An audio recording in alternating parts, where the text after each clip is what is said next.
Bom dia, hoje a gente vai apresentar sobre a cólera e a ascaridíase. Esse trabalho faz parte da matéria de PASP, dada pela professora Malu. O grupo é composto por Ana Clara Kemi, Carolina e Letícia. Falando um pouco sobre a definição da cólera, é uma doença bacteriana infecciosa que afeta o intestino. Sobre seu histórico, a cólera se originou na Ásia, no rio Ganges, que se espalhou devido às rotas comerciais, chegando inicialmente na Rússia, se espalhando pela Europa e em seguida pela América. Um dos primeiros casos de cólera foi na Europa e em Londres, na Inglaterra, em 1832, onde morreram mais de 6 mil pessoas e aproximadamente na mesma época, mais de 20 mil pessoas morreram em Paris. E não demorou muito para que em toda a França morresse mais de 100 mil pessoas. Em 1833, a epidemia chega a Porto, em Portugal, que veio de uma rota do Expresso de Londres. Ao chegar em Porto, a doença mata quase 60 mil pessoas. Depois disso, ocorreram mais 8 epidemias vagas. Com isso, os governadores da Europa começaram a enviar especialistas para as convenções de saúde e segurança sanitária para sanar o problema. A segunda epidemia começou em Paris em 1849 e se espalhou para Londres, onde fez mais 14 mil vítimas. A terceira se alastrou pela Europa e parte da Rússia, onde causou mais de 1 milhão de mortes de 1852 a 1860. Falando um pouco sobre a sinonímia, pode também ser chamado de cólera asiática, cólera morbo ou mordechim.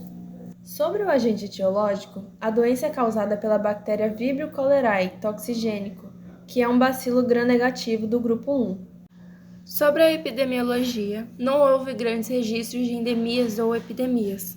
Porém, depois de anos sem um aumento de casos, em 2021 começou a ter um aumento nos registros de cólera no mundo, sendo catalogados diferentes aumentos em 23 países. A taxa de letalidade mundial passou a ser de 1,9% em 2022. 16 países notificaram surtos prolongados e, em 2023, mais de 29 países declararam casos severos de cólera. A cólera é transmitida pela contaminação da bactéria via oral fecal ou pela contaminação de alimentos crus ou mal cozidos ou água.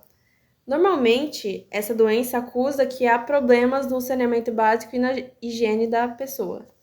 Entre a população de risco estão os idosos, diabéticos, desnutridos, pessoas com problemas cardíacos, portadores do vírus HIV ou moradores de áreas de risco em saneamento básico. Falando sobre os sinais e sintomas, a cólera é uma doença que, em sua maioria, é assintomática. Porém, algumas pessoas podem apresentar sintomas leves, como vômito e diarreia. Já em casos mais graves dessa doença, podem apresentar câimbras, desidratação intensa, febre, necrose renal e morte. Sobre o diagnóstico, são realizados a partir de coleta de exames de fezes e urina, onde separam as bactérias e levam para o laboratório de análises específicas nacional.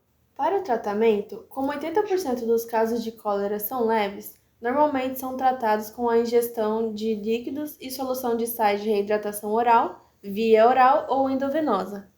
Por fim, falando sobre a profilaxia, é sempre importante manter uma boa higienização de alimentos, utensílios e mãos constantemente. Sempre evitar ingerir alimentos crus ou mal cozidos, sem saber se foi tomada as devidas precauções no preparo.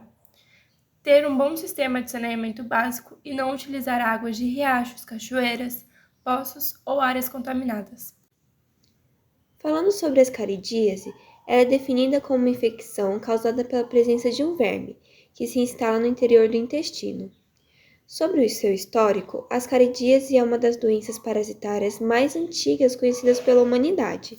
Existem registros históricos que mostram que ela estava presente em civilizações antigas, como os egípcios e os gregos. Ao longo dos anos, os cientistas estudaram o ciclo de vida do Ascaris lumbricoides, compreendendo como ele infecta os seres humanos e se desenvolvendo no corpo humano, e como é transmitido. A ascaridíase é uma doença prevalente em regiões tropicais e subtropicais, onde as condições sanitárias podem ser precárias. Entretanto, casos também são relatados em outras partes do mundo. Sua sinonímia é caracterizada como ascaridose e ascaridiose. Sobre o agente etiológico, ela é causada por um verme nematóide intestinal chamado Ascaris lumbricoides, ou, às vezes, pelo Ascaris-sum, que é o que causa ascaridíase em porcos. Falando um pouco sobre a epidemiologia, ela ocorre em todo o mundo, mas a sua incidência varia de acordo com fatores climáticos, ambientais e socioeconômicos. Afeta cerca de 1/4 da população mundial, sendo uma das doenças parasitárias intestinais mais comuns. Predomina em regiões da Ásia, África e América Latina, especialmente em áreas densamente povoadas e com deficiências de saneamento. A transmissão acontece quando uma pessoa ingere alimentos que podem conter ovos fertilizados de ascaris ou quando as mãos estão sujas e contaminadas e são levadas até os olhos e a boca.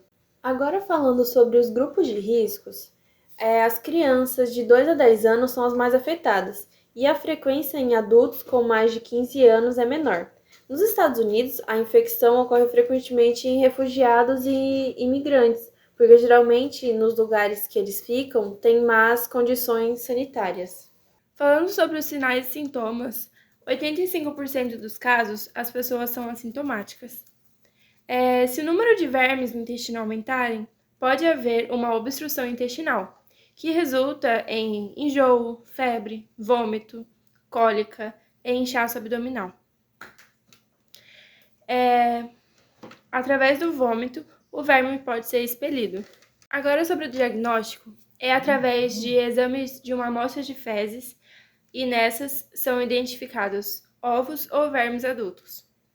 Ou em raras ocasiões, como ao ver os vermes adultos nas fezes ou saindo pela boca e nariz.